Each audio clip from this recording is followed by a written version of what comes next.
నూతన సంవత్సరంలో ప్రతిరోజు మీరు దేవుని పనిలో ఉండండి. అది ముఖ్యం. వచ్చే సంవత్సరం 31 నైట్కి ఎవరు ఉండకుండా పోతారో తెలియదు. మానవ జీవితం క్షణకాలం ఉండేది. ఈ మతం దానికి మనుషులు గర్వాలు, అహంకారాలు, బూతులు, నిందలు, కష్టాలు, బాధలు ఎన్నెన్నో అనుభవిస్తారు, ఎన్నెన్నో చేస్తుంటారు. భూమి మీద ఉన్నంతకాలం నమ్మకంగా ఉండండి, దేవునికి నమ్మకంగా ఉండండి. ఎప్పుడైనా మనం మాయమైపోతాం. అందుకే నేను ఎప్పుడూ ఒక మాట చెప్తాను మీతో, ప్రతిరోజు మీరు దేవుని పనిలో ఉండండి. అది ముఖ్యం.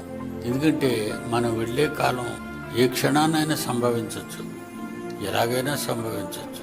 దేవుని పనిలోనైనా సంభవించవచ్చు, మీ స్వకార్యాలకు వెళ్ళినా సంభవించవచ్చు.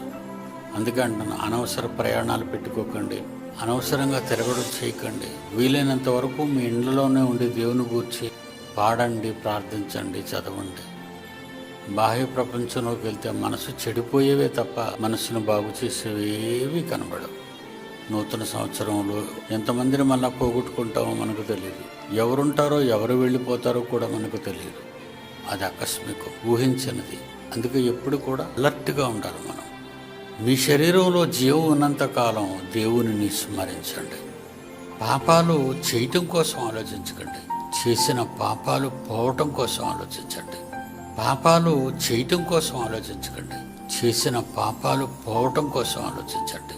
అవి ఎప్పటికప్పుడు క్లీన్ అయిపోవాలి. ఎప్పటికప్పుడు అన్నం తిన్నప్పుడు, స్నానం చేసినప్పుడు, పండుకునేటప్పుడు, ఎప్పుడు జ్ఞాపకం వస్తే అప్పుడు తండ్రి నన్ను క్షమించు అని ఒక మాట అంటుంటాను. మీరు కూడా అనండి. అదొక్కటేనండి మనల్ని స్వర్గానికి తీసుకెళ్లిపోయే ఏకైక మార్గం. సిలువలో దొంగ అడుగుతున్నాడు యేసుని, నన్ను జ్ఞాపకం చేసుకో అని. నేను పాపిని అన్నాడు. ఆలోచించి చెప్తాను అనలేదండి దేవుడు. అతడు ఎంత వేగంగా ఎందుకు అడుగుతున్నాడంటే, సిలువలో చనిపోకపోతే దొంగలు అంటే ఎవరైనా యేసుప్రభుతో సహా సిలువలో చనిపోకపోతే ధర్మశాస్త్ర ప్రకారం అతనికి సిలువలో ఉంటుండగా కాళ్ళు విరగగొట్టి చంపుతారు. అడిగిన వాడెవడు? దొంగ. నువ్వు పాటలు పాడుతావు, ప్రార్థన చేస్తావు, బైబిల్ చదువుతావు, వాక్యం నేర్చుకుంటావు, పరీక్షలు రాస్తావు, పాస్ అవుతావు, వాక్యం మాట్లాడతావు. అసలు వాడి బ్రతుకులో మంచి అన్నది ఏ ఒక్క క్షణం కూడా చేయని ఒక దొంగ ఒక్క క్షణంలో అడిగాడండి యేసుని, నీ రాజ్యంతో వచ్చినప్పుడు నన్ను జ్ఞాపకం చేసుకో అంటే, ఇప్పుడా చేసిందంతా చేసి ఇప్పుడా నన్ను అడుగుతావు, నువ్వు ఎలా వస్తాననుకుంటున్నావు, నువ్వు ఏం చేశావని అని యేసు అడగలేదండి. అది మీరు నోట్ చేసుకోవాలి. ఒక్క మాట కూడా తప్పు చేసిన స్త్రీని ఎలా అయితే అనలేదో ఆయన, తప్పు చేసిన దొంగవాణ్ణి కూడా సిలువలో ఏమనలేదు. నువ్వు పాపము చెయ్యకు నాయనా అనడానికి, ఆయన బతికుంటేనే కదా నిన్ను పాపం చేయొద్దు అనడానికి. ఇక ఆయన బతకడు. ఎంత ఆలోచించాడండి మహనీయుడు యేసుక్రీస్తు. నేడు నువ్వు నాతో కూడా పరదేశంలో ఉంటావు, వచ్చే నేను నిన్ను తీసుకెళ్ళిపోతాను. ప్రతి క్షణం, ప్రతి మూమెంట్ మీరు దేవుణ్ణి క్షమించు తండ్రి అని అందుకే మిమ్మల్ని అడగమంటానండి.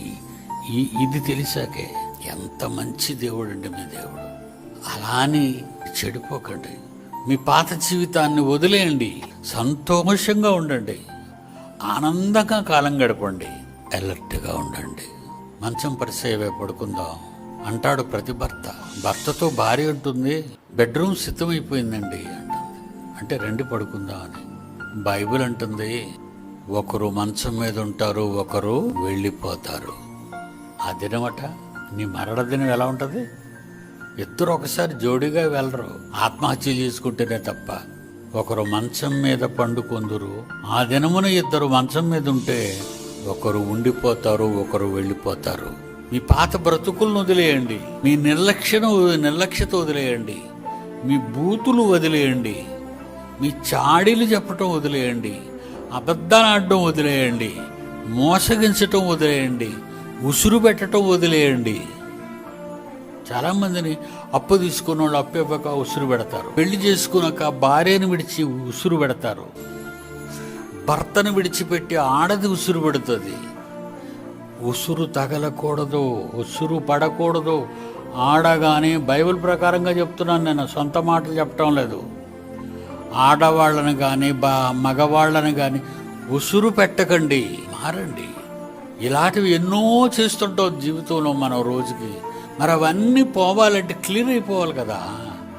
రాత్రిప్పుడు ఎందుకు స్నానం చేసి పడుకుంటారు? పగల పట్టిన మురికంతా వదిలేస్తే చక్కగా వెళ్ళి ప్రశాంతంగా నిద్రపోతారు.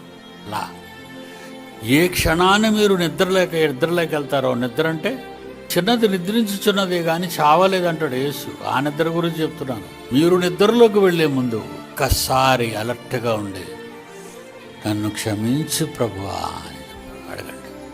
నిజమండి, మిమ్మల్ని క్షమిస్తాడండి తప్పనిసరిగా. ఎవ్వరు భయపడకండి, నేను చాలా పాపాలు చేసేసాను, పాపినైపోయాను అనుకోకండి. అలాగని గర్వపడకండి. భక్తిలోకి వచ్చిన తర్వాత హ్యాపీ న్యూ ఇయర్కి ఈ పాత సంవత్సరంలో చివరి పలుకులు మీకు చెప్పాలని చెప్పాను.